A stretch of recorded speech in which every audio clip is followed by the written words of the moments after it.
उसने यूं ही एक प्लेट को पलटा और पलक झपकते ही वह एक ब्रीफकेस में बदल गई। फिर उसने अपने मगरमच्छ के चमड़े वाले जूतों को हल्का सा झटका दिया और तुरंत एक कॉर्पोरेट कर्मचारी के लुक में आ गया। अपने बॉस से धोखे से साइन करवाए गए कागजात के दम पर वह कंपनी के अंदर घुसने में कामयाब हो गया।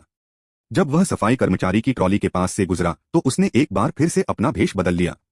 इसके बाद वह बेधड़क होकर सीसीटीवी रूम में घुसा और एक झटके में वहां बैठे लड़के की एक पासपोर्ट साइज फोटो खींच ली।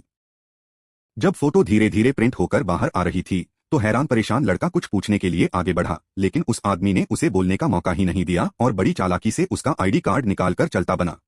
लड़के ने तुरंत सिक्योरिटी को बुलाया, लेकिन उल्टा उसी के हाथ में एक हथकड़ी फंसा दी गई। इसी बीच दो सिक्योरिटी गार्ड तेजी से वहां पहुंच गए। आदमी ने उल्टा उसी लड़के पर इल्जाम लगा दिया।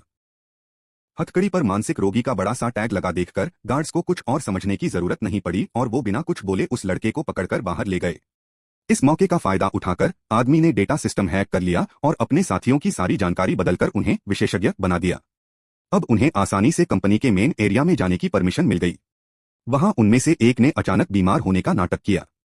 जब गार्ड उसे आराम करवाने के लिए ले जा रहा था उसी बीच एक औरत ने तुरंत अपने हेयरपिन निकाला और उसे अपने कंधे से नीचे खिसका दिया।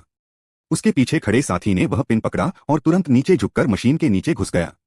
उस पिन की मदद से उसने आसानी से मशीन का ऊपर का कवर खोल दिया, फिर एक पार्ट निकाला और उसकी जगह एक मैकेनिकल कार्ड फंसा दिया। उसने बहुत सावधानी से वह बेहद कीमती चिप बाहर निकाली और फिर ताश का एक पत्ता निकालकर उसे चिप की जगह बिल्कुल फिट कर दिया। इसके बाद वह तेजी से पीछे हट गया जैसे कुछ हुआ ही न हो। उन्हें लगा कि उनका काम बिल्कुल परफेक्ट रहा, लेकिन बाहर निकलते समय कहानी पलट गई। अचानक उन्हें पूरी तरह से तलाशी देने के लिए कह दिया गया।